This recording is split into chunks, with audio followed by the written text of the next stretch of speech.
PLR কি সত্যি বুজরুকি নাকি পিএলআর হয়, পাস্ট লাইফ দেখা যায়? যে জিনিসটা নিয়ে তর্ক হবে তার মানে সেই জিনিসটার অস্তিত্ব আছে। যদি মানুষ তর্ক না করত, যুক্তি না দিত, তখন তাহলে বোঝা যেত যে জিনিসটার অস্তিত্বই নেই, তাই জন্য মানুষের মধ্যে নেগেটিভ প্রশ্ন আসছে না। নেগেটিভ কমেন্ট বা নেগেটিভ প্রশ্নকে আমি বলি একদিক থেকে ভালো, যত নেগেটিভ প্রশ্ন আসবে তত যারা পাস্ট লাইফ করেন তারা সঠিক উত্তর দিয়ে সেটা বোঝাতে পারবে, ভুলটাকে কারেকশন করতে পারবে। আমি যদি ভুল না শিখি, ভুল না জানি, ভুল মাথায় না আসে, সঠিক উত্তরটা কি করে খুঁজবো? অভিশাপ, এই অভিশাপ কি ক্যারি ফরওয়ার্ড হয়?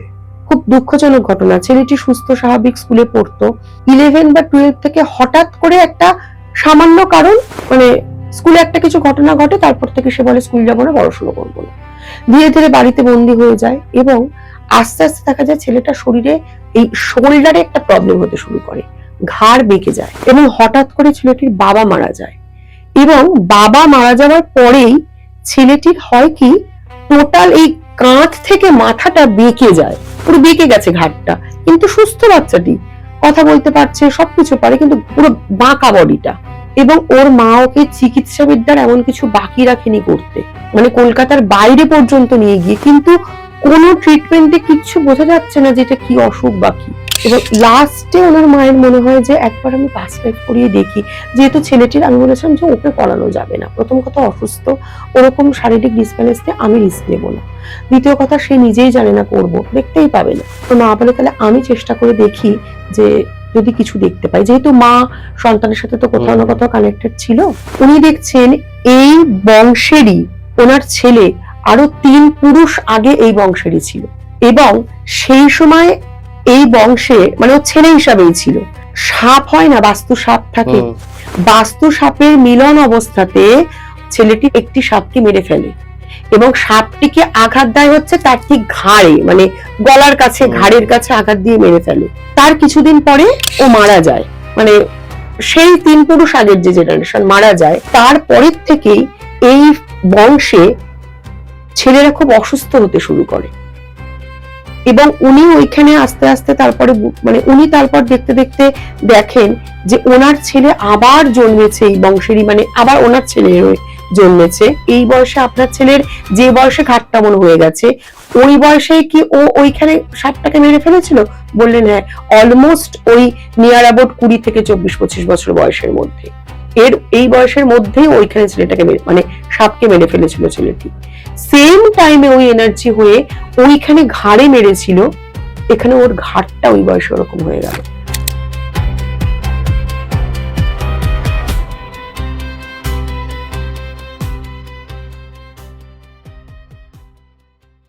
গোসাই ঠাকুরের আড্ডায় আপনাদের আরো একবার স্বাগত।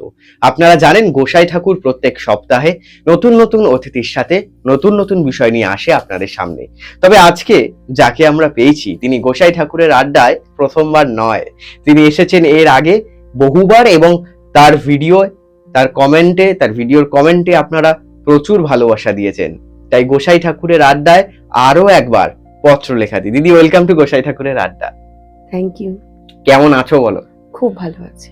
সবার প্রথম তোমাকে যেটা জিজ্ঞাসা করব সেটা হচ্ছে যে ফিউচার প্রোগ্রেশন, এই বিষয়টা নিয়ে অনেকের মনেই একটা প্রশ্ন থাকে, এই বিষয়টা কি? ফিউচার প্রোগ্রেশনটা হলো কি বলতো, অ্যাকচুয়ালি পাস্ট লাইফ রিগ্রেশনেরই একটা পার্ট। পাস্ট লাইফ রিগ্রেশন মানে আমরা পূর্বজন্মে ফিরে যাচ্ছি, আর ফিউচার প্রোগ্রেশন মানে আগামী ফিউচারটা দেখছি। আচ্ছা, ওটা পাস্ট লাইফ যখন করানো হয় কোনো ক্লায়েন্টকে, সে তো তার সমস্যা নিয়ে ধরো এসছে, স্বাভাবিকভাবেই তার প্রশ্ন থাকবে আমি কি সমস্যাটা থেকে বেরোবো, বেরোলে কেমন থাকবো। তখন তাকে একটা স্টেজ আছে যে জায়গাতে যখন সে পৌঁছে যায় ডিপ ট্রান্সে, তখন তাকে বলা হয় যে এবারে আপনি দেখুন তো আপনার ফিউচারে 1-2 বছর পরে আপনি কেমন আছেন, বা যে সমস্যা নিয়ে এসছেন ওই সমস্যাটা তো রিজন জানতে পারলো পাস্ট লাইফ করে, এবারে সমস্যাটা কি তাহলে মিটেছে, যদি মেটে তাহলে কিভাবে মিটলো, বা আপনি কেমন আছেন, বা জিজ্ঞাসা করা হয় ওই সমস্যাটার জন্য আপনার কাছে কি গাইডেন্স আসছে, ফিউচারে কি করতে হবে, তাহলে আপনি সমস্যাটা থেকে বেরোতে পারবেন। এটা খুব লং এ দেখা যায় না, ওই 1-2 বছর, কিন্তু বোঝা যায়। আচ্ছা, পিএলআর নিয়ে মানুষের মনে অনেক রকম ভুল ধারণা বা ভ্রান্ত ধারণা থাকে, অনেক রকম অনেকে প্রশ্ন করে যে এগুলো হয় না, এগুলো বুজুরুকি, টাকা কামানোর একটা ধান্দা, এই কমেন্টগুলো তো আসতে থাকে, তুমিও দেখেছো। তুমি কি বলবে এদের? পিএলআর কি সত্যি বুজরুকি, নাকি পিএলআর হয়, পাস্ট লাইফ দেখা যায়? দেখো, মানুষ যদি আজকে, আমি মনে করি যে জিনিসটা নিয়ে তর্ক হবে তার মানে সেই জিনিসটার অস্তিত্ব আছে। যদি মানুষ মানুষ তর্ক না করতো, যুক্তি না দিত, তখন তাহলে বোঝা যেত যে জিনিসটার অস্তিত্বই নেই, তাই জন্য মানুষের মধ্যে নেগেটিভ প্রশ্ন আসছে না। নেগেটিভ কমেন্ট বা নেগেটিভ প্রশ্নকে আমি বলি একদিক থেকে ভালো। যত নেগেটিভ প্রশ্ন আসবে তত যারা পাস্ট লাইফ করেন তারা সঠিক উত্তর দিয়ে সেটা বোঝাতে পারবে, ভুলটাকে কারেকশন করতে পারবে। আমি যদি ভুল না শিখি, ভুল না জানি, ভুল মাথায় না আসে, সঠিক উত্তরটা কি করে খুঁজবো? দ্বিতীয় কথা বলি, পাস্ট লাইফ রিগ্রেশন আজকের নতুন এমন নয়, হয়তো ওয়ার্ডটার সাথে আমরা প্রথম পরিচিত হচ্ছে কেউ, কিন্তু জিনিসটা কিন্তু আজ যুগ যুগ বহু যুগ যুগ যুগ ধরে চলে আসছে। মুনি ঋষিরা ছিলেন না, ওনারা ধ্যান যোগে বসে কোনো সামনে মানুষকে তার পূর্বজন্ম বলে দিতে পারতেন যে তুই ওই জন্মে এই কাজ করেছিস, তাই আজ এই ফল ভোগ করছিস। অ্যাকচুয়ালি এটাই হচ্ছে পূর্বজন্ম দেখা। ওনারা কি করে পারতেন? যোগ এবং তপস্যা বলে। থার্ড আই এত অ্যাক্টিভ ছিল, সাধনার মাধ্যমে ওনারা চোখ বুঝলেই বুঝতে পারতেন যে সামনে মানুষটার পাস্ট লাইফে কি হয়েছে। সেই ধরনের যোগী পুরুষ তো এখনকার দিনে খুবই বিরল, খুব কমে এসছে। সেজন্য এখন এইটা একটা পদ্ধতির মাধ্যমে আমরা মানুষকে ধীরে ধীরে চেষ্টা করি হিপনোটাইজ করে তার যে 95% সাবকনসিয়াসে মেমোরিটা জমা রয়েছে, ওই মেমোরিটাকে অ্যাক্টিভ করে সেই মানুষটাকে তার নিজেরই পূর্বজন্মে ফিরিয়ে নিয়ে যায়। ঘটনাগুলো একদমই সত্যি ঘটে, তার বহু প্রমাণ আমার কাছেও এসেছে এবং যারা করেন তাদের কাছেও আছে। আচ্ছা, কিন্তু অনেকেই তো বলে যে পিএলআর হওয়ার পরে, এটা আমি শুনেছি অনেকেই বলে যে আমাকে দিয়ে এটা কল্পনা করানো হলো, বা আমি কি সত্যি এটা দেখলাম নাকি এটা স্বপ্ন, এরকম তো অনেকেই বলে। একদম একদম ঠিক। মানে আমার কাছেও বহু মানুষ ওঠার পরে বলেছে, দিদি আমি এটা দেখলাম নাকি আমি শুধু শুধু এটা কল্পনা করলাম, ভাবলাম। আমি বললাম যে না, তুমি দেখেছো, জিনিসটা সত্যি। সেই মুহূর্তে হয়তো তার মনে হয় যে কল্পনা, কিন্তু পরে বাড়ি গিয়ে যখন সে নিজে চুপচাপ একা থেকেছে, রিয়েলাইজ করেছে, সেই মানুষটি দুদিন পরে আমাকে ফোন বা মেসেজে করেছে, না দিদি আমি যা দেখেছি সবটা সত্যি। কারণ আমি এখন বুঝতে পারছি যে ঘটনাগুলো আমি দেখেছি, আমি কারোর সাথে করেছি, সেম হুবহু ঘটনা আমার সাথেই ঘটেছে, সেই মানুষটা করেছে। যদি সত্যি আমি না করতাম তাহলে কি করে ঘটতো? ইভেন একটা কথা তোমাকে বলাতে মনে পড়লো, গতকালই আমার সাথে মেডিটেশন ক্লাস করেন একজন ভদ্রলোক আছেন। উনি অনেক মাস, 4-5 মাস আগে পিএলআর দেখে গেছিলেন যে উনি খুলনার একটা জায়গাকার জমিদার নয়, তালুকদার ছিলেন। সেই তালুকদার থাকা অবস্থায় উনি প্রচুর অত্যাচার করেছেন, মানে খাজনা দিতে না পারলে বাড়িঘর পুড়িয়ে দিতেন মানুষের। এবং পিএলআর শুরুর ফার্স্ট স্টেজেই প্রথমেই উনি দেখেন একটা অল্প বয়সী মেয়ে, মাথায় বিনুনি করা, বড় বড় চোখ, কথা কিচ্ছু বলেনি টোটাল এপিসোডটাতে, আঙুল দিয়ে ওনাকে শুধু দেখান। মানে মানে প্রথমেই উনি দেখছেন একটি মেয়ে বাড়িতে আগুন জ্বলছে, ওনাকে আঙুল দিয়ে কিছু দেখাচ্ছে। উনি গতকাল আমাকে বলছেন যে জানেন ম্যাডাম, যে মেয়েটিকে আমি দেখেছিলাম আপনার মনে আছে কিনা? হ্যাঁ মনে আছে। বললো সেই মেয়েটি, ওনার বাড়ি দমদমে, সেই মেয়েটি দমদমে আমার বাড়ি থেকে কিছু দূরে একটা বস্তি, সেখানে থাকে। আমি বললাম মানে? আমি অবাক হয়ে গেলাম, সেই মেয়েটি থাকে মানে? বললো হুবহু সেই চোখ, সেই মুখ এবং সেই হাসি। আমি বললাম কি বলছেন কি? বললো আমিও প্রথম দিন যেদিন মেয়েটিকে দেখেছি, সেদিন মনে কারণে মেয়েটির মাথা ফেটে গেছিল, মাথা ব্যান্ডেজ করা ছিল। বলছেন আমি অফিস যাচ্ছি, হঠাৎ দেখে আমি দাঁড়িয়ে পড়ি যে একে আমি কোথায় দেখেছি। সারাদিন মাথার মধ্যে ঘুরতে থাকে, রাত্রে বাড়ি ফিরে রিকল করি, আরে আমি তো একেই দেখেছি পাস্ট লাইফের, কারণ সেম চোখ, সেম মুখ আর সেম ওই মানে ওই এক্সপ্রেশন। মানে এটা তুমি বলো কি করে সম্ভব? এরকম পাস্ট লাইফে হয়েছে। একটি মেয়ে পাস্ট লাইফ দেখেছে বাংলাদেশ থেকে অনলাইনে, সে দেখেছে তার সাথে যার বিয়ে হচ্ছে, বলছে আমি এরকম কাউকে তো এই লাইফে চিনি না ম্যাম, সে রিলেশনশিপ নিয়ে দেখতে গেছে, এটা কার সাথে আমার বিয়ে হচ্ছে, সে তো জানি না। পুরো টোটাল এপিসোডটা দেখলো, দেখার প্রায় 1-1.5 মাস পর মেয়েটি আমাকে মেসেজ করে, ম্যাম একটা অদ্ভুত কাণ্ড ঘটেছে, আমি কোথায় ঘুরতে গেছিল বলছে তো বেনারস না, বৃন্দাবনে ঘুরতে গেছিল মেয়েটা। বললো বৃন্দাবনে ঘুরতে গিয়ে অবিকল ওই ধরনের একজন মানুষের সাথে আমার পরিচয় হয়েছে, যেমন দেখতে আমি দেখেছি, অবিকল সেই মুখ, সেই মানুষ, এবং সে আমার সাথে আমাকে বিয়ের প্রস্তাব দিয়েছে। এবং আমি শিওর হতে দিন 15 লাগিয়েছি যে আমি ভুল ভাবছি না, তো আমি জেনুইন শিওর হয়ে আমি আপনাকে মেসেজ করছি। তুমি বলো এটা কি করে পসিবল হয়? তার মানে কিছু তো আছে। 100 কেন 1000% আছে, আছে। আমি তো জোর দিয়ে অনেক কিছু অস্বীকার করতে পারি, সেটা শুধু মুখের জোর দেওয়া হবে, কিন্তু সত্যি পাস্ট লাইফ আছে, আমাদের পূর্বজন্মের বহু কৃতকর্ম আছে, যে ফল আমরা না জন্ম জন্ম ধরে শুধু ভোগ করে আসছি। আচ্ছা, অনেকের মনে ডাউট থাকে এই পিএলআর নিয়ে, পিএলআর করাটা ঠিক কিনা বা পিএলআর কেন করব, তুমি কি বলবে তাদের? আমি বলবো একবার অন্তত জীবনে করা উচিত। কেন? কিছু কারণ না থাকলেও এটার এটার ভিত্তিতেও আমার কাছে উদাহরণ রয়েছে। ইউকের একজন ম্যাম আছেন, উনি কলকাতার বাসিন্দা, থাকেন ইউকেতে, ওখানে উনি অটিস্টিক বাচ্চাদের টিচার। উনি আমাকে প্রথম যেদিন ফোন করেন সেদিন বলে, পত্রলেখা আমার প্রবলেম জীবনে কিছু নেই, কিন্তু আমি আমার নিজেকে জানতে চাই। আমি বলি খুব ভালো ম্যাম, এইটাই মানুষ বোঝে না। বলছে আমি জানতে চাই যে আমি কি ছিলাম, আমার এর আগে আমি কি ছিলাম, কারণ আমার খুব মনে হয় কি আমার আরো কিছু করার আছে, কিন্তু সেটা ঠিক বুঝতে পারি না। জীবনে আমার শান্তির অভাব, অথচ বাহ্যিক দিক থেকে কোনো কিছুর অভাব নেই। উনি আমার কাছে টোটাল এতদিনে 3 বার করিয়েছেন, নেক্সট মান্থে ওনার ডেট আছে করানোর। উনি করিয়ে করিয়ে লাস্ট মান্থের পিএলআর সেশনটাতে উনি নিজেকে দেখছেন নেপাল এবং ভুটানের মাঝখানের বর্ডারের কোনো মনিস্ট্রিতে উনি থাকতেন। ইয়ারটা আমার এখন খেয়াল নেই। সেই মনিস্ট্রিতে ওনার এই লাইফে ওনার কেরিয়ার গাইড বলো, কোচ বলো, যে ভদ্রলোক আছেন, তিনি ছিলেন ওই মনিস্ট্রির মেন যিনি, এবং উনি ছিলেন ওই মনিস্ট্রির টিচার স্টুডেন্ট তাই বলতে পারো এই হিসাবে।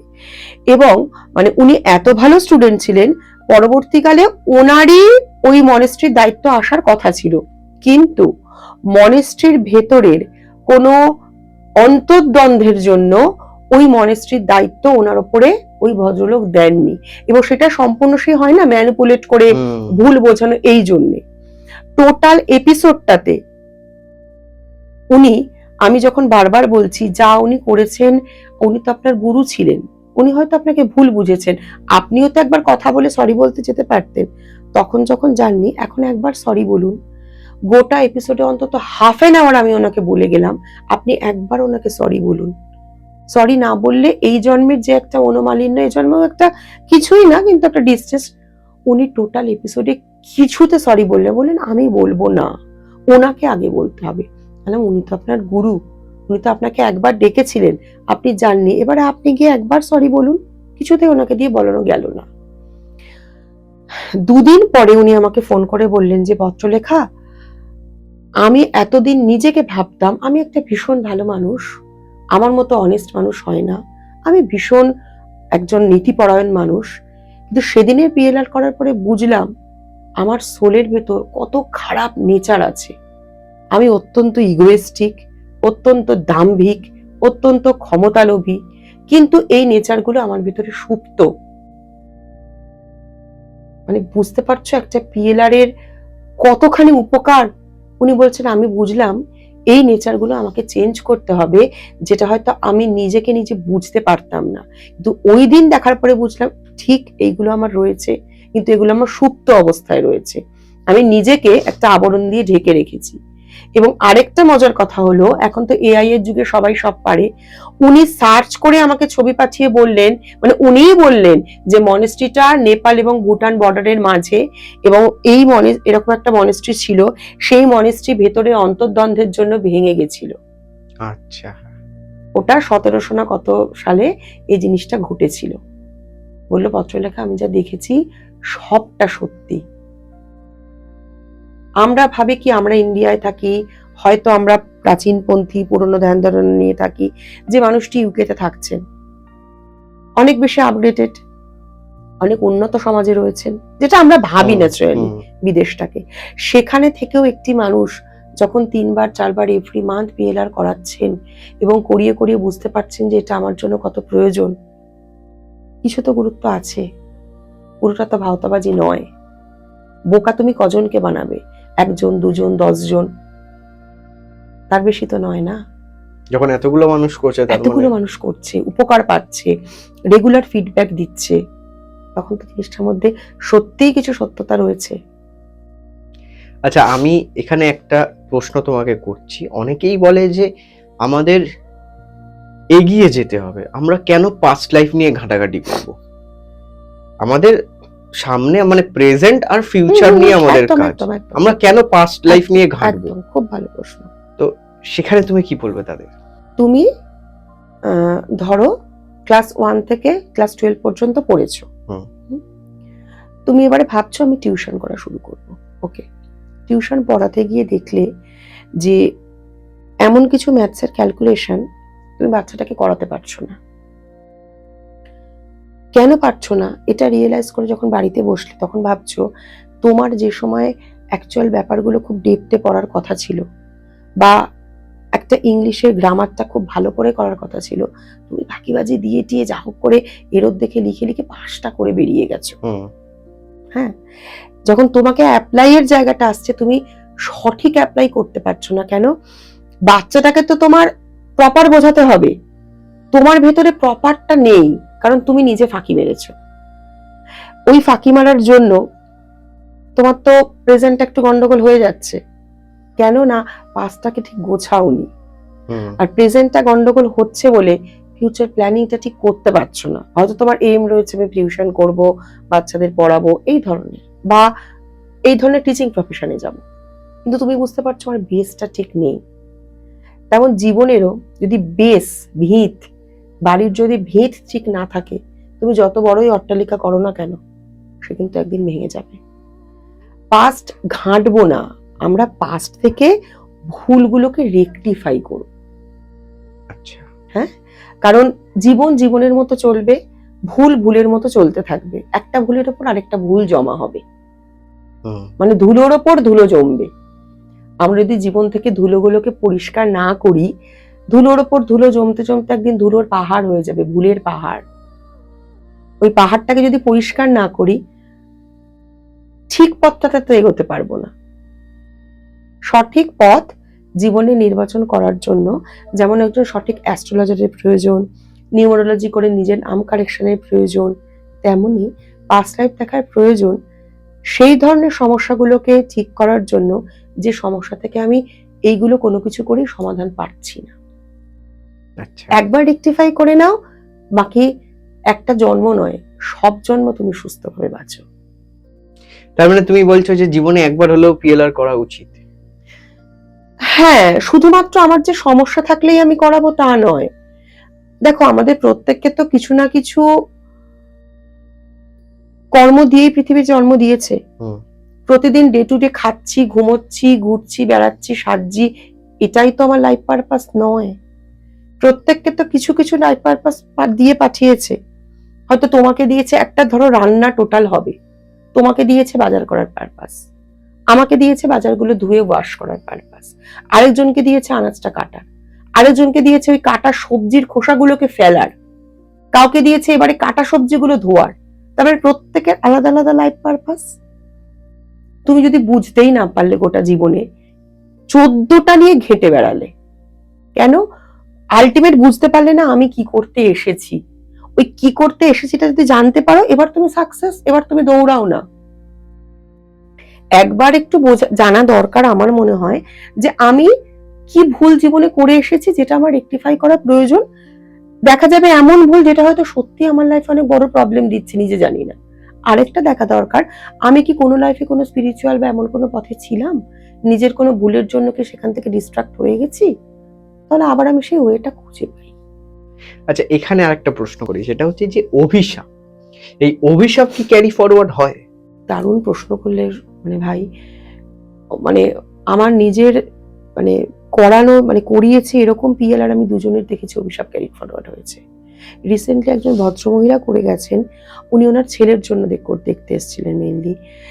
কেন কি ছেলেটি, খুব দুঃখজনক ঘটনা, ছেলেটি সুস্থ স্বাভাবিক স্কুলে পড়তো, ক্লাস 11 বা 12 এবং কলকাতার খুব নাম করা স্কুলে পড়তো। 11 বা 12 থেকে হঠাৎ করে একটা সামান্য কারণ, মানে স্কুলে একটা কিছু ঘটনা ঘটে, তারপর থেকে সে বলে স্কুল যাবো না, পড়াশোনা করবো না। ওটা একটা ছুতো, অজুহাত তুমি মনে করো। ধীরে ধীরে বাড়িতে বন্দি হয়ে যায় এবং আস্তে আস্তে দেখা যায় ছেলেটার শরীরে এই শোল্ডারে একটা প্রবলেম হতে শুরু করে, ঘাড় বেঁকে যায়।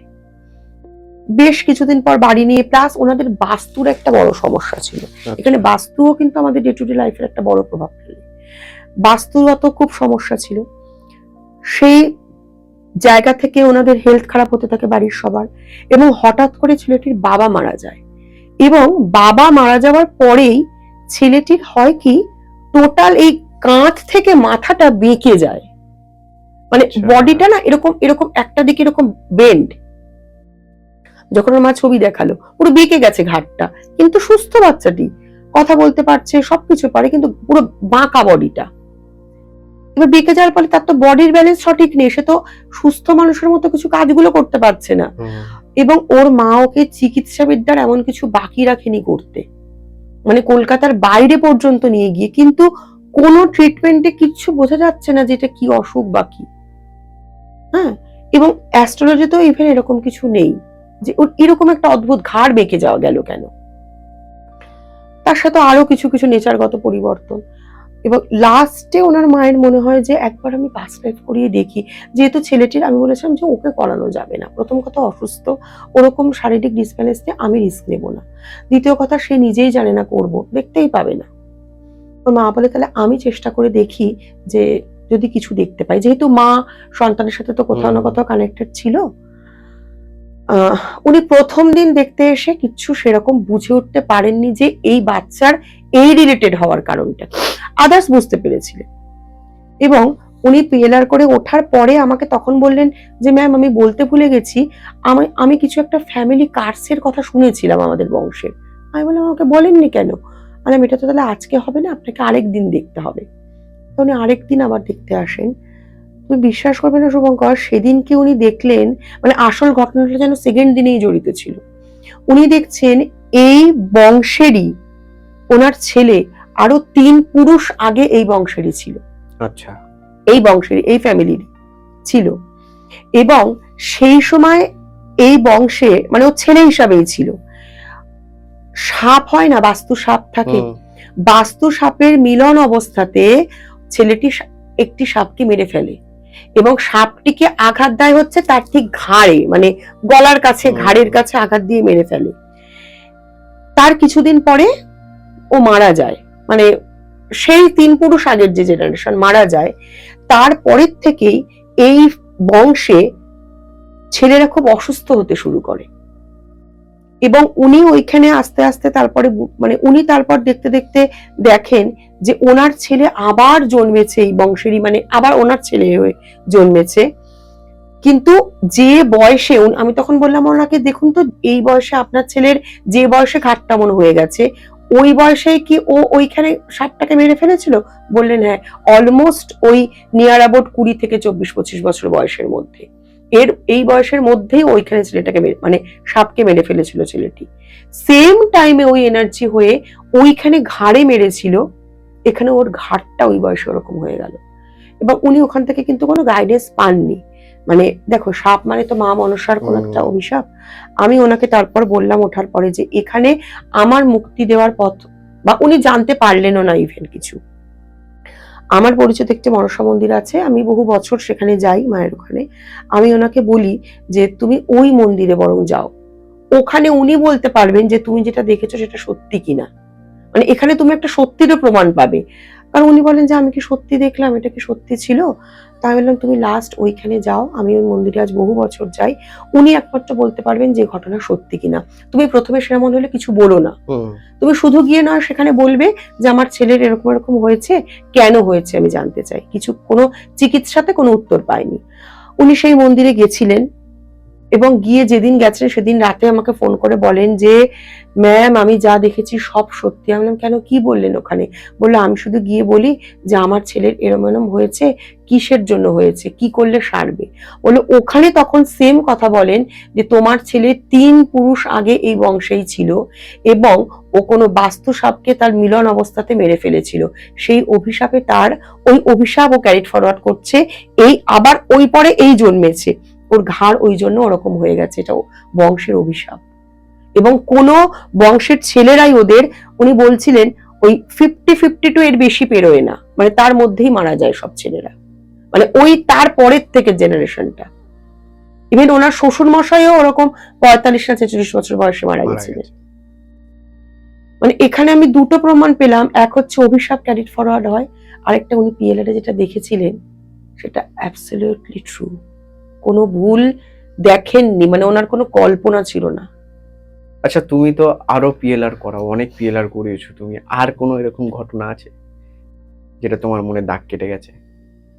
হ্যাঁ, আরেকটি ঘটনা বলতে, একটি মেয়ে, বসিরহাটের একটি মেয়ে, ও আমার কাছে পিএলআর করাতে আসে একটা অদ্ভুত রিজন বলে ম্যাম ওদের ফ্যামিলির বিশাল বিজনেস, কিন্তু ফ্যামিলির কোনো ছেলেরা বেঁচে নেই, মানে ওর বাবা ধরো, জ্যাঠা ধরো, সবাই মারা গেছে অনেক আর্লি। দাদা বা ভাইদের মধ্যে যারা বেঁচে আছে হয় অসুস্থ, কিংবা এমন তাদের মানসিক ভারসাম্যহীন, তারা মানে ব্যবসা চালাতে পারার মতো নেই। তো ও বলে আমার ফ্যামিলির বিশাল সম্পত্তি, ব্যবসা আমার কাছে এসে পড়েছে, আমার কি এমন পুণ্যকর্ম ছিল যে আমি এত বড় ব্যবসা পেলাম। আর একটা প্রশ্ন মনে আসে যে আমাদের বাড়ির ছেলেরা কেন এমন অসুস্থ, নালে মারা যায়, কি জন্যে? তো ওর পিএলআর করে দেখতে দেখতে, ওটা অনলাইনে করেছিল মেয়েটি, দেখে যে ওই মেয়েটি ওই বংশের 4th জেনারেশন। আচ্ছা, ও নিজে এর আগে মানে ঠাকুরদার বাবা তার বাবা ছিল, সেখান থেকে শুরু, সেই জেনারেশন, তখন সেই ইংরেজ আমল তারও আগের ওই সময়টা। ওইখানে দেখতে দেখতে আসে যে প্রচুর সম্পত্তির অধিকারীও ছিল, কিন্তু একটা টাইমে মানুষকে খুব অত্যাচার করে তাদের সম্পত্তিগুলো জবরদখল করতো। হ্যাঁ, এবং ওই জবরদখল করার সময় একটা গোটা কোনো গ্রামের কিছু গরিব মানুষকে, মানে তাদেরকে ওই সম্পত্তি দখলের জন্য সেই সব বাড়ি যত পুরুষরা, তাদেরকে মেরে ফেলে তাদের জমি জমা লিখিয়ে নিয়ে বা অসহায় অবস্থায় মানে ফিমেল মেম্বারদের রেখে দিয়ে সমস্ত কিছু দখলদারি করেছিল। ওই সময় কোনো একজন তাদের ফ্যামিলিকে অভিশাপ দিয়েছিল যে এই জন্মে, এই বংশে পুরুষ হয়ে যত জেনারেশন তোমার পরে জন্মাবে, কেউ আর সম্পত্তি ভোগ করতে পারবে না, হয় অসুস্থ, নয় মারা যাবে, না হলে তাদের মানে এমন একটা মানসিক বিকৃতি থাকবে যে সম্পত্তি ভোগ দখল, সম্পত্তি মেনটেন করতে পারবে না। ও বলছে যে আমি সেই জন্য ওই পাপ খণ্ডনের জন্য আমার 4th জেনারেশনে এসে আমি মেয়ে হয়ে জন্মেছি। আচ্ছা, কারণ অভিশাপটা ছিল শুধুমাত্র ছেলেদের ওপর, মেয়েদের ওপর না। ও জন্মেছে মেয়ে হয়ে, এবং ওর ঘাড়ে সমস্ত টোটাল দায়িত্ব এসে পড়েছে। এবং আরেকটা বড় দায়িত্ব হচ্ছে ওর ঘাড়ে ওর ফ্যামিলির যত ছেলেরা, ইভেন ওর নিজের দাদাও অসুস্থ, পুরো বিছানায়, মানে একটা বয়সের পরে হঠাৎ করে হয়ে গেছে অ্যাক্সিডেন্টে। বলছে আমার বাড়িতে আমার দাদা এবং আরেক কাজিন ব্রাদার, এই ছেলেদের দায়িত্বটাও পুরো আমার উপরে। মানে ফ্যামিলি কার্স এবং এই জেনারেশন ওয়াইজ যে কিভাবে আসে, এটা মানে আরেকটা প্রুফ পেয়েছি। আচ্ছা দিদি, সাধারণ মানুষের মনে অনেক প্রশ্ন তো থাকে, এরকম অনেকেই আমাকে ফোন করে বলেছে যে দাদা পিএলআর কিভাবে করানো হয়, তো আমি উত্তর দিতে পারিনি, কারণ আমি এক্সপার্টাইজ নই এই বিষয়টাতে, এক্সপার্ট নই। আমি চাইবো তুমি যদি ছোট্ট করে একটুখানি বলো যে পিএলআর এর প্রসেসটা কি, মানে কিভাবে নিয়ে যাওয়া হয়। শোনো, প্রথমে পিএলআর কেউ বুকিং করলে তাকে আমি একটা 14 to 15 মিনিটসের একটা মেডিটেশন দিয়ে দিই। এবার মেডিটেশন মানে মানুষ ভাবতে পারে যে আমাকে বসে ধ্যান করতে হবে, না, একটা মিউজিক, ওই মিউজিকটা এমন ভাবেই তৈরি হয়, মিউজিকটা শুনলে তোমার মাইন্ড প্রচন্ড রিল্যাক্স হবে, তুমি এই যে ডে টু ডে লাইফের স্ট্রেস থেকে রিলিফ পাবে। আচ্ছা, কেন দেওয়া হয়? মাইন্ড যত রিল্যাক্স থাকবে, তোমার ভিজুয়ালাইজেশন ভালো হবে, তুমি কনসেন্ট্রেট করতে পারবে। পিএলআরটা আর কিছুই না, তোমাকে তোমার পূর্বজন্মের দিকে কনসেন্ট্রেট করা। তুমি তখনই কনসেন্ট্রেট করতে পারবে যখন প্রেজেন্ট লাইফের চিন্তা ভাবনাটাকে তুমি সরাতে পারবে ব্রেন থেকে। আমাদের ব্রেনের মধ্যে তোমার সাবকনসিয়াস এবং কনসিয়াস দুটো মাইন্ড আছে। এই মাইন্ডের মিডিলটা হচ্ছে ক্রিটিক্যাল লেয়ার। ওই ক্রিটিক্যাল লেয়ারটাকে, মানে লেয়ারের মধ্যে যত নেগেটিভ, নেতিবাচক জিনিস জমা থাকে, ওই জায়গাটাকে ব্রেক করে দিতে পারলে আমরা ওই পেছনটাতে পৌঁছতে পারি। আরেকটা বলি, অনেকেই আমার কাছে এরকম ক্লায়েন্ট আসেন যারা বলেন যে আমি একজনের কাছে করতে গেছিলাম পিএলআর, আমি নিজে দেখতে পাইনি বা কিছু হয়নি, আমাকে মিডিয়ামশিপে দেখিয়েছেন। তার কাছে একজন আছেন, বলেছেন উনি দেখে দেবেন মিডিয়ামশিপে। কিন্তু আমি স্যাটিসফাইড হইনি, কারণ ম্যাম আমার বাবাকে, আমার মাকে, আমার ভাই বোন, আমার সন্তান, আমার স্বামী, সে মানুষটা কি করে জানবে, সে কি করে চিনবে যে ওটা আমার কে? আমি তো তাকে চিনব। দেখুন, মিডিয়ামশিপটা না সঠিক পদ্ধতি নয় অ্যাকচুয়ালি। মিডিয়ামশিপের মাধ্যমে মানুষ হয়তো অনেক কিছুই বলে, এখন আমি করে দিচ্ছি, আপনি দেখতে পেলেন না, মিডিয়ামশিপে করে দিচ্ছি। মিডিয়ামশিপে কিন্তু পিএলআর দেখা সঠিক হয় না। তোমার পিএলআর তুমিই দেখবে, ওটা সম্পূর্ণ আলাদা জিনিস, আকাশিক রেকর্ড, যার জন্য প্রচুর ইনফরমেশন নিতে হয়। Without information, without picture, without date of birth, কারোর পাস্ট লাইফ ওরকম দুম করে আমারটা তুমি তোমারটা আমি দেখতে পারবো না। আচ্ছা, এবারে বলি, এই মেডিটেশনটা যেখানে না দেওয়া হয় সেখানে মাইন্ড রিল্যাক্স না হলে তুমি দেখতে পারবে না। এবারে যখন ক্লায়েন্ট আমার কাছে আসলো, আমি বেশ খানিকক্ষণ আবার একটা মিউজিক দিয়ে তাকে বলি খানিকক্ষণ শুয়ে থাকুন, এবং আপনার ডে টু ডে লাইফের যে আজকের যে স্ট্রেস সম্পূর্ণ সেটাকে রিল্যাক্স করে দিন। এবারে একটা পদ্ধতি আছে, পদ্ধতিটা তো আর বলা যাবে না, সেটার মাধ্যমে তার বডি এবং মাইন্ডকে, বডির প্রত্যেকটা পার্টস, ইনার এবং আউটার, সবটাকে রিল্যাক্স করে দেওয়া হয়। মানে রিল্যাক্সের সময় এমন থাকে সে নিজের হাত পাও খুব বেশি মুভমেন্ট করতে পারে না, অথচ অজ্ঞান হয় না কিন্তু, মানে কনসাস আর সাবকনসাসের একটা মিডল স্টেজে। আচ্ছা, বাইরে যদি একটা কিছু আওয়াজ হয় বা কেউ কথা বলে সে শুনতে পাবে, কিন্তু সেটা উত্তরটা বা প্রপার রিয়াকশনটা করতে পারবে না। আর সোল তখন এমন জায়গাতে থাকে, সোলটা হয় কি, আমাদের অবচেতন মনটা বডি থেকে বেরিয়ে একটা যে 7টা লেয়ার আছে বায়ুস্তরের, ওই লেয়ারের মধ্যে ভাসমান অবস্থাতে থাকে। আচ্ছা, সোল যেটা আত্মা, ওটা ভাসমান অবস্থায় থাকে। যে বডি থেকে বেরিয়ে ও ভাসমান অবস্থায় চলে যাচ্ছে, ওর তখন ক্যাপাসিটি অনেক বেড়ে যায়, ও তখন সেই ভূত ভবিষ্যৎ সব দেখতে পায়, এরকম ধরনের। তখন এবারে আমরা কোয়েশ্চেন নিয়ে নিই যে তুমি পার্টিকুলার কি কোয়েশ্চেন দেখতে চাইছো এবং মানুষগুলোর নাম কাদের সাথে রিলেটেড। এবার যে পাস্ট লাইফ থেরাপিস্ট করান, কন্টিনিউ ওই নামগুলো তার সামনে বলে যেতে হয়, এবং ভয়েস খুব স্লো রাখতে হয়, ভীষণ আস্তে। সোল না তখন একটু জোরে আওয়াজও নিতে পারে না, মানে একটা পিন ড্রপ সাইলেন্ট রাখতে হয় ঘরের মধ্যে। ঘরটা রাখতে হবে প্রচন্ড পজিটিভ, প্রায় সাউন্ড ফ্রি, কোনো বাইরের আওয়াজ না আসলেই ভালো। এবং তখন ওই পদ্ধতিটার মাধ্যমে তাকে ধীরে ধীরে সেই ঘটনাগুলোকে বলতে থাকতে হয় কনস্ট্যান্ট, যে তুমি ওই জায়গাতে যাও যে জায়গায় ওই মানুষটার সাথে তোমার কিছু ঘটনা ঘটেছিল। আমি যেটা পার্টিকুলার করি, ধরো তুমি এসছো, দিদি আমার সাথে আমার বন্ধু খুব খারাপ ব্যবহার করে, কেন? তা তুমি তো এই লাইফে দেখছোই তোমার বন্ধু তোমার সাথে খারাপ করছে, সেটা তো নতুন করে দেখতে গিয়ে আর লাভ নেই। আমি কি দেখানোর চেষ্টা করি, তুমি কোন লাইফে বন্ধুর সাথে কি করেছিলে, আলটিমেট জটটা তো ওখান থেকে শুরু। আজকে বন্ধু তোমাকে রোজ একটা থাপ্পড় মারছে, এমনি তো নয়, এ লাইফে তুমি না, কোনো একটা লাইফে তো তুমি তাকে 10টা মেরেছিলে বলে সে এখন একটা মারছে। আমি চেষ্টা করি ওই জায়গাটাতে নিয়ে যাওয়ার। কিন্তু আরেকটা মনে রেখো, সোল কিন্তু খুব ইজি যেতে চায় না। আমরা যেমন বাহ্যিক বডিতে নিজের ভুলটা চট করে স্বীকার করতে চাই না, চুপ করে থাকি, ভয় পাই, উত্তর দিই না, এড়িয়ে যাই, সোলও এক্স্যাক্টলি তাই করে। যদি দেখি এরকম এসছে, নিজে মার্ডার করেছে, অন্যের নামে দোষ দিয়ে দিচ্ছে, ওই অমুক করে চলে গেল, মানে নিজের অন্যায়টা সোলও স্বীকার করতে চায় না। ওই জায়গাটাতে একটু বিভিন্ন প্রসেস করে তাকে বুঝিয়ে করতে হয়।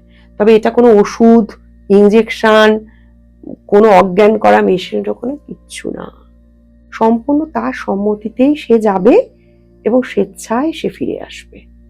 কিলার করতে কি কোনো রিস্ক আছে? কিচ্ছু না, কারণ অনেকেই ভয় পায় এই বিষয়টা। এই এক্সপিরিয়েন্সটা না যারা করেছেন তারা বুঝবেন, একটা অসাধারণ, মানে তুমি যে বাড়িতে ছিলে, যে জায়গায় ছিলে, সেটা তুমি আবার দেখতে পাচ্ছ। রিসেন্ট এক ভদ্রলোক করে গেলেন, উনি জমিদার ছিলেন 1882 সালের কোনো এক জায়গাকার। উনি বলছেন বাড়িটায় টোটাল 10-12টা ঘর, অর্ধেক ঘরই বন্ধ, 3-4টে ঘর খোলা। আলা বন্ধ ঘরগুলো খুলুন। ওই ঘরগুলো যখন উনি খুলছেন না, তুমি ধারণা করতে পারবে না ওনার বডি ল্যাঙ্গুয়েজ এবং ভয়েস চেঞ্জ হয়ে গেছে, কি এক্সাইটেড।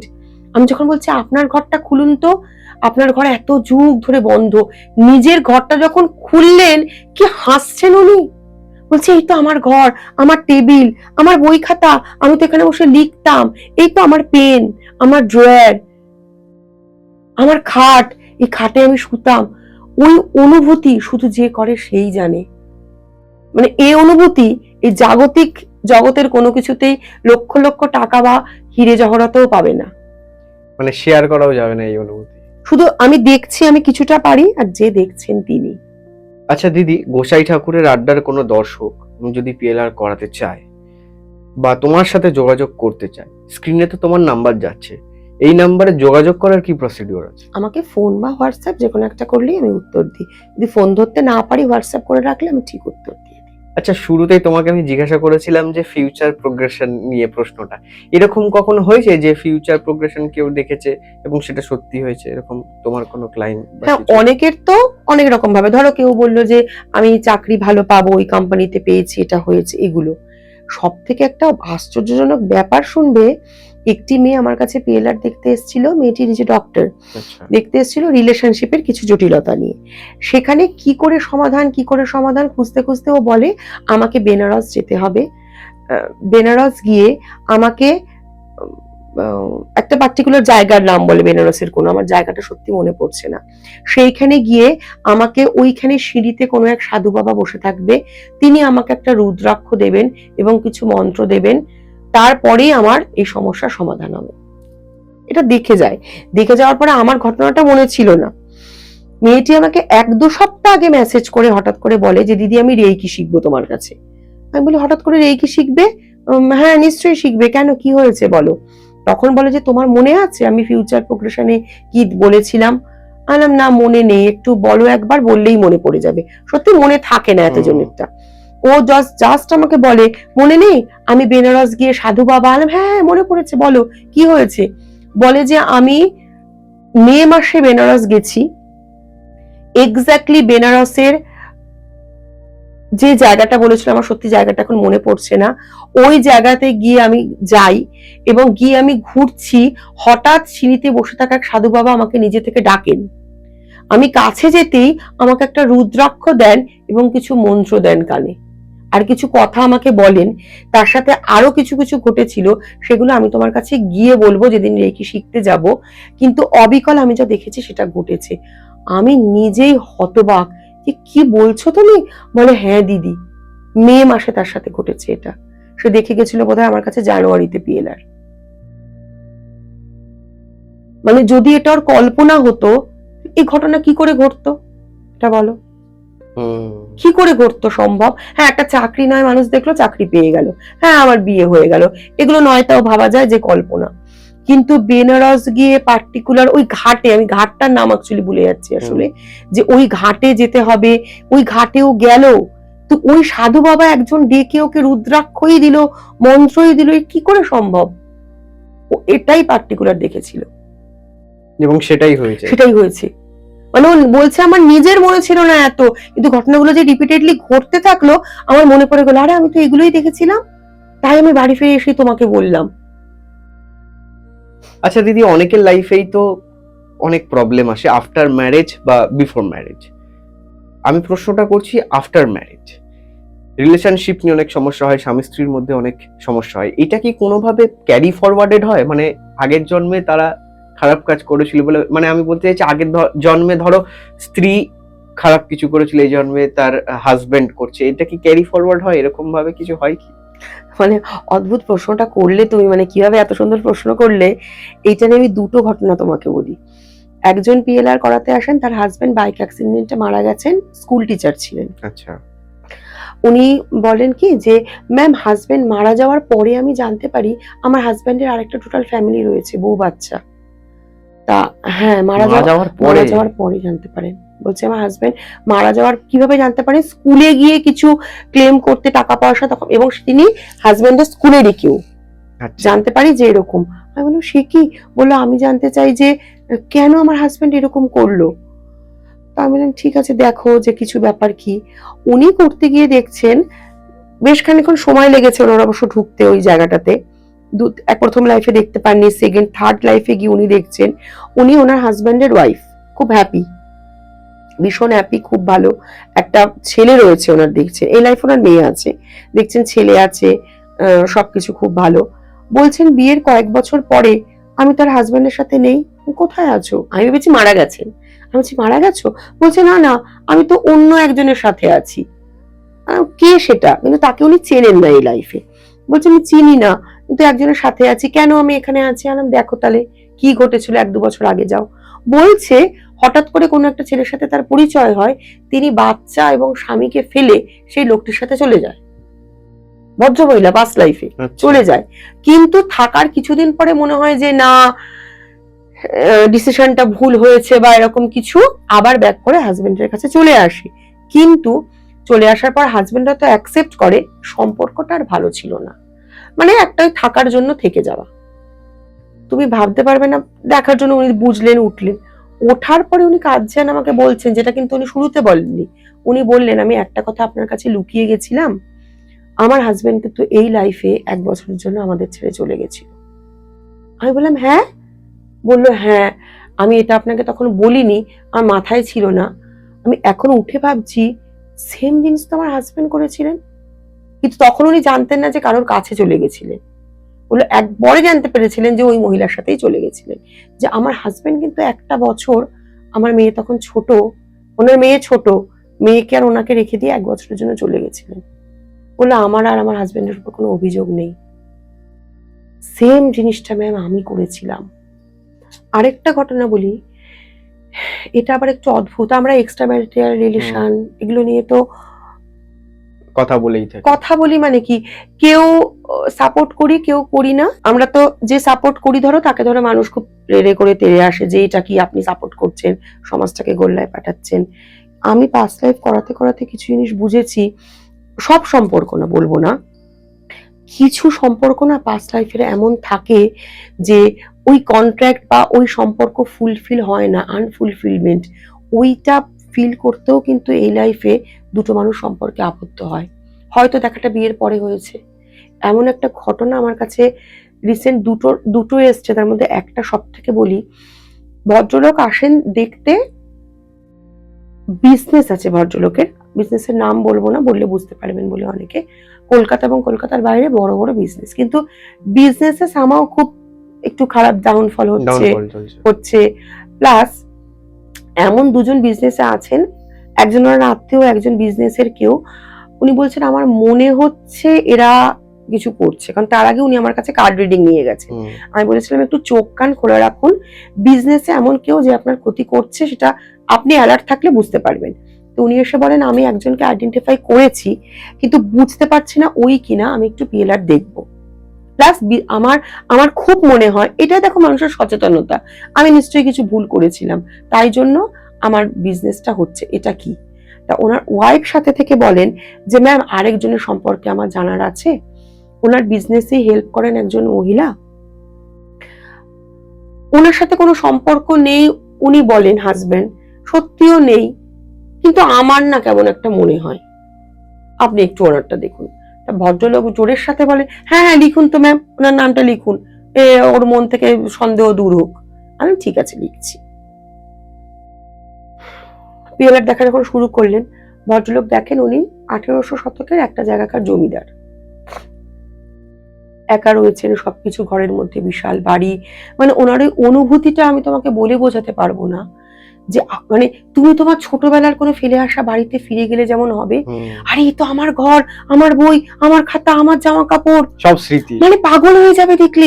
ভদ্রলোক ওই রকম, মানে ওনার ওই এক্সপ্রেশন না, ঘরের এনভায়রনমেন্টই চেঞ্জ হয়ে গেল, আমাদের পুরো গুজবাম্প হচ্ছিল ওনার এক্সাইটমেন্ট দেখে, মানে সেই পাগলের মতো হয়ে গেছেন। আরে আমার বাড়ি, আমার ঘর, এই তো আমার পড়ার টেবিল, আমার বই, আমার খাতা, আমার খাট, আমার পেন, আমার জামা কাপড়, মানে কি আনন্দ, কি আনন্দ ওনার। আবার উনি ফিরে গেছেন ওই লাইফে গিয়ে। এবার কি কি দেখুন, কত বয়স এদিক ওদিক করতে করতে করতে করতে হঠাৎ করে দেখে হাসছেন। আমি হাসছেন কেন, কি হয়েছে? মানুষ তো সব রকম এক্সপ্রেশন দেয়, হাসে কাঁদে সব রকম। আমি হাসছেন কেন, কি হয়েছে দাদা, কি দেখছেন বলুন কি হয়েছে? তখন বলছে যে আমি বিয়ে করেছি। আমি বললাম যে ও আচ্ছা, ভালো তো, খুব ভালো। দেখুন বউকে, আমি ওনার বউয়ের নামই বলছি, দেখুন তো উনি কিনা। চুপ করে আছেন। তা আমি বলছি বলুন না কে বউ, বউ পছন্দ হয়েছে, বউ কেমন দেখতে? উনি ওয়াইফের নাম বলছেন ওই মেয়েটি, বুঝেছো? আচ্ছা আর খুশি মুখের মধ্যে বলছেন, আর বাচ্চা বউ আর কি, বাচ্চা মেয়ে, ওনারও বয়স অল্প বয়স। বলছেন খাটে বসে আছে, ওনার নাম করে বলছেন ও। আমি যে আপনি বিয়ে করেছেন, হ্যাঁ আপনার পছন্দ ওনাকে, হ্যাঁ খুব খুশি, মানে কিছু খুশি না মুখে বলা যায় না না বলে আমি বললাম ঠিক আছে একটু দেখুন তো 1-2 বছর পর কি হলো। বলাতে বলছেন কি আমার খুব কান্না পাচ্ছে। আমি কেন, কি হলো? বলছে এবার যারা করায় না তারা বুঝে যায় যে এগুলো সিমটম কি। আমি বললাম যে কিছু তো খারাপ ঘটেছে, কি ঘটেছে দেখুন তো। বলছেন যে আমি একা, কই ও তো নেই আর, বউ তো নেই। আমি বুঝলাম যে বউ হয় মারা গেছে বা কিছু ঘটনা বা চলে গেছে। আলাম দেখুন তো, না নেই। আলাম তাহলে আরো 1টা বছর পিছিয়ে যান, মানে আগে পরে করতে হয়, এক্স্যাক্টলি কোন সময় ঘটেছে তো বুঝতে পারছি না। বলে আমি ওনার ওয়াইফকে বললাম আপনি একটু বাইরে গিয়ে বসুন।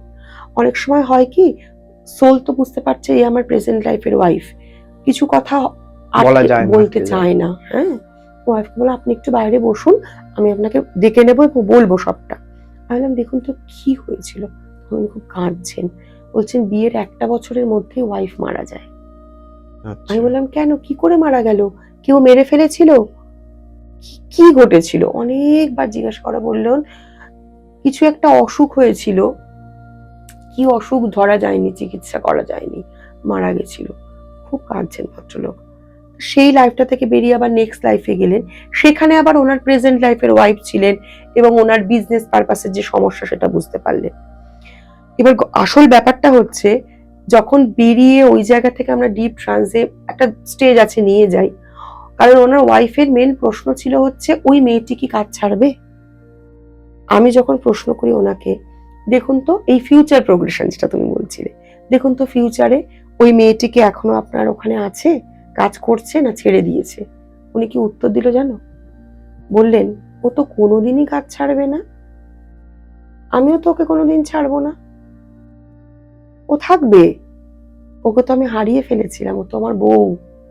মানে সোলের কতটা কষ্ট যে 1টা বছরের মধ্যে বউ মারা গেছিল, আবার তাকে ফিরে পেয়েছে।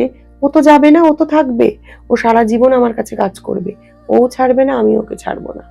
আমি তখন ওনার ওয়াইফের নাম করে বললাম উনি, ও থাকবে, ও তো আমাকে মানে যে লাইফে উনি দেখেছিলেন বিজনেস ডাউন হয়েছিল, বিজনেস নিয়ে সমস্যা, সে লাইফে আবার ওনার প্রেজেন্ট লাইফের ওয়াইফ পাশে ছিলেন, সাপোর্ট করেছিলেন।